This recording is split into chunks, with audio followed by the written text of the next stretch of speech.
Assalamualaikum warahmatullahi wabarakatuh. Alhamdulillah, salatu wassalamu ala rasulillah amma ba'd. Kaum muslimin yang dirahmati Allah subhanahu wa ta'ala, di video kali ini kita akan mengangkat sebuah permasalahan yang terkait dengan rukun sholat. Dan ini permintaan dari orang-orang yang berkomentar di video kami, kaum muslimin ya. Dan sebenarnya permasalahan ini sudah dibahas di channel Harry Pras.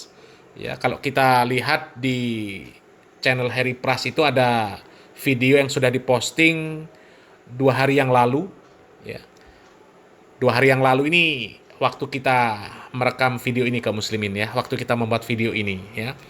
Dan itu sudah ditonton sebanyak 62.000 penonton kaum muslimin ya. Akan tetapi sepertinya ada netizen yang masih kurang puas sepertinya dan meminta kami untuk membahas tentang hal yang sama ya.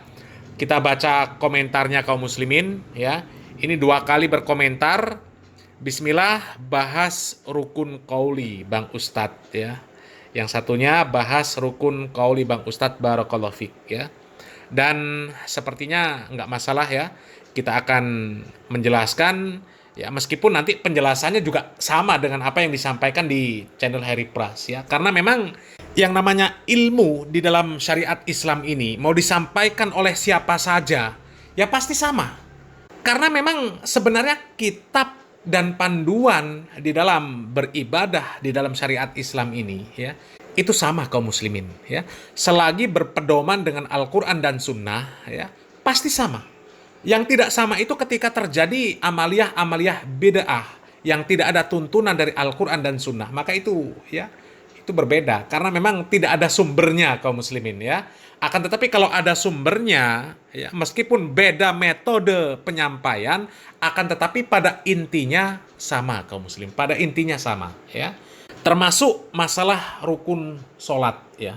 Dan sebenarnya pembahasan ini berangkat dari sebuah video dari Ustadz Khalid Basalamah hafizallahu ta'ala, di mana beliau ditanya tentang rukun qauli ya, rukun sholat, rukun qauli. Akan tetapi di dalam video tersebut Ustadz Khalid Basalamah hafizallahu ta'ala menyatakan atau mengatakan bahwa beliau tidak mengetahui maksud rukun qauli ini kaum muslimin. Karena rukun qauli, rukun fi'li, rukun qalbi itu hanya metode untuk menjelaskan saja ya. Ketika orang sudah mempelajari syarat dan rukun sholat, itu sudah terpenuhi ya, meskipun dia tidak mempelajari rukun qauli, rukun fi'li dan sebagainya. Akan tetapi ya dengan lebih detail, maka ya itu sebatas metode saja kaum muslimin. Metode supaya lebih memahami saja. Akan tetapi dengan mempelajari syarat dan rukun, kalau bisa memahami, maka itu sudah mencukupi kaum muslimin ya. Tapi coba kaum muslimin kita simak dulu video dari Ustadz Khalid Basalamah yang ditanya tentang rukun qauli ya. Kita simak videonya kaum muslimin. Apakah yang dimaksud dengan rukun qauli dalam sholat? Lalu rukun qauli ini berlaku untuk sholat berjamaah, sholat sendiri atau ketika menjadi imam sholat? Terima kasih Ustaz, saya tidak tahu ini. Allahu a'lam, mungkin keterbatasan ilmu saya, rukun qauli saya tidak tahu ya.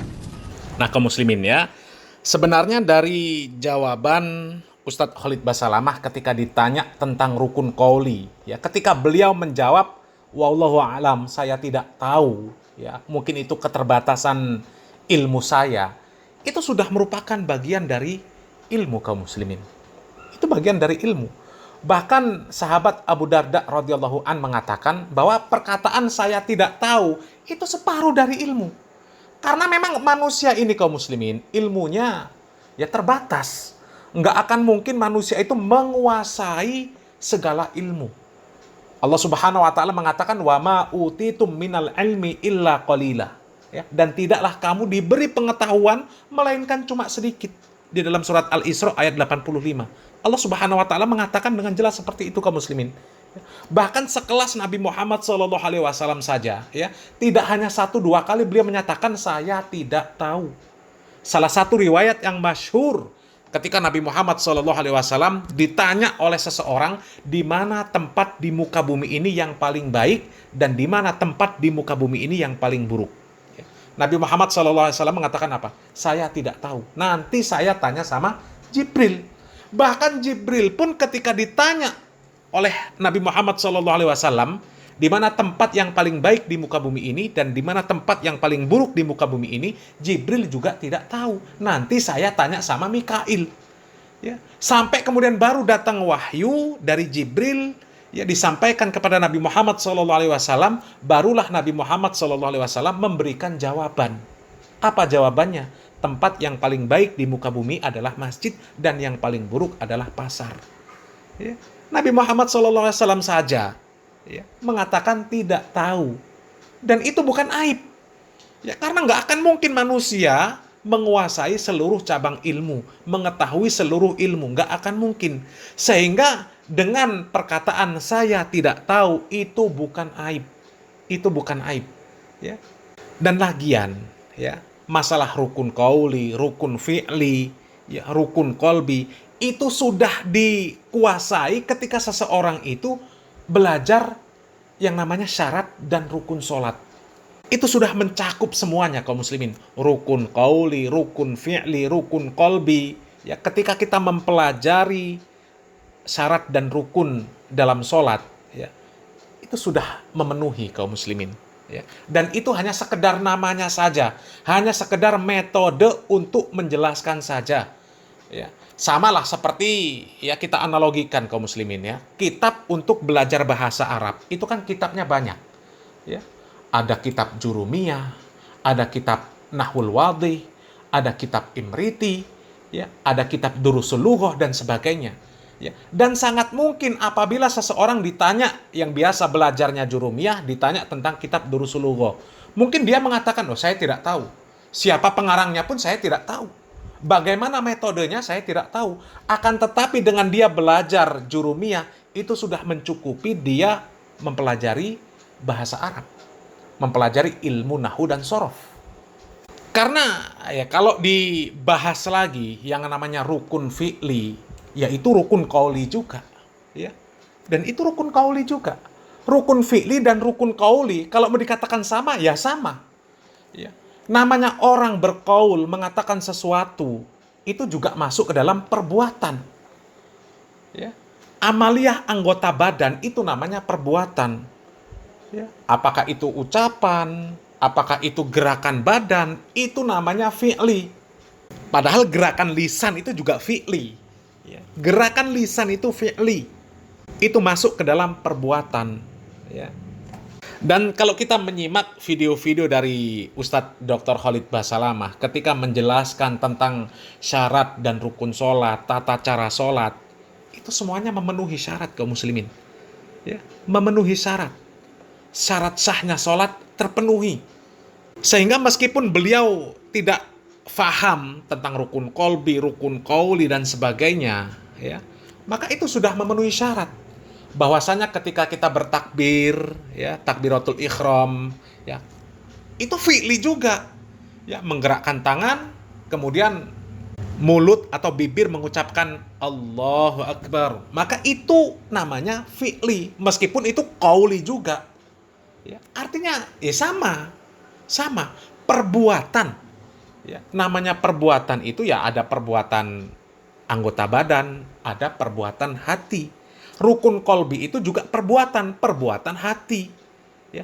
Sementara kalau kita kembalikan kepada orang-orang aswaja kaum muslimin, ya, kadang-kadang mereka membingungkan juga masalah niat. Apakah niat itu masuk ke dalam rukun fi'li, rukun qauli, atau rukun qalbi? Kalau memang dia rukun qalbi, kenapa dilafazkan? Kalau harus dilafazkan, itu artinya masuk ke dalam rukun qauli, masuk ke dalam rukun fi'li. Sedangkan niat itu adalah pekerjaan hati, rukun qalbi. Kalau memang itu diakui sebagai rukun qalbi, kenapa diucapkan, kenapa dilafazkan, kenapa dijaharkan membacanya? Usolli fardhu maghribi salasa raka'atin mustaqbilal kiblati ada'a makmuman atau imaman dan sebagainya. Ya. Jadi, ya, sebenarnya kalau berbicara masalah rukun qauli, rukun fi'li, rukun qalbi, itu hanya metode untuk menjelaskan saja kaum muslimin, ya. Ketika seseorang belajar tentang syarat dan rukun sholat, maka sudah terpenuhi. Ya kan nggak mungkin orang belajar tentang rukun sholat, ya, kemudian ketika takbiratul ihram, ya, Tidak diajarkan untuk melafazkan dan tidak diajarkan untuk mengangkat tangan. Begitu juga dengan ruku, dengan sujud dan sebagainya. Tentu semuanya diajarkan. Tata cara gerakan anggota tubuhnya, apa yang dibaca, itu tentu dijelaskan. Ya. Dan ya kembali lagi kaum muslimin, ya itu hanya metode untuk menyampaikan saja. Ya. Dan sekali lagi, kalaupun ada orang yang tidak memahami tentang makna dari rukun qauli, rukun qalbi, rukun fi'li, itu bukan sebuah aib, bukan sebuah aib. Ya. Dan kami sampaikan lagi, ya, sama seperti permisalan seseorang yang mempelajari ilmu bahasa Arab. Ada kalanya orang hanya mempelajari kitab jurumiyah saja. Ada orang yang mempelajari kitab durusul lughah. Ada orang yang mempelajari kitab nahwul wadih. Dan ketika orang yang mempelajari kitab jurumiyah ditanya tentang durusul lughah, ditanya tentang nahwul wadih, ya, begitu juga sebaliknya. Dan kemudian mereka mengatakan, saya tidak kenal kitab itu, tidak pernah membaca kitab itu, dan nggak ngerti siapa pengarangnya, maka itu bukan sebuah aib. Dan memang ketika seseorang tidak mengetahui, alangkah lebih baiknya menyatakan bahwa memang tidak mengetahui. Wallahu a'lam bishawab. Itu keterbatasan saya. Ya, daripada ketika ditanya, ya, padahal tidak tahu, kemudian memaksa untuk menjawab, sehingga ya, ngawur kaum muslimin. Ya, sehingga mengeluarkan perkataan yang ya, sesat, menyesatkan.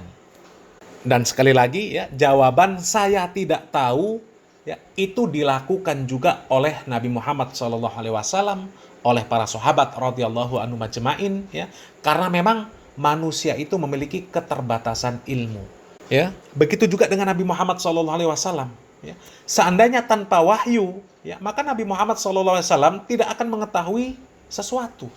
Terbukti di dalam berbagai permasalahan ketika Nabi Muhammad SAW ditanya, ya, sementara belum ada wahyu yang turun, maka Nabi Muhammad SAW mengatakan, saya tidak tahu, atau wallahu a'lam bishawab, kaum muslimin. Ya, jadi analogi tentang kitab-kitab bahasa Arab tadi, ya, mudah-mudahan itu bisa difahami kaum muslimin. Karena pada hakikatnya nama-nama kitab tersebut adalah sebuah metode untuk menjelaskan, ya, gramatika dalam bahasa Arab.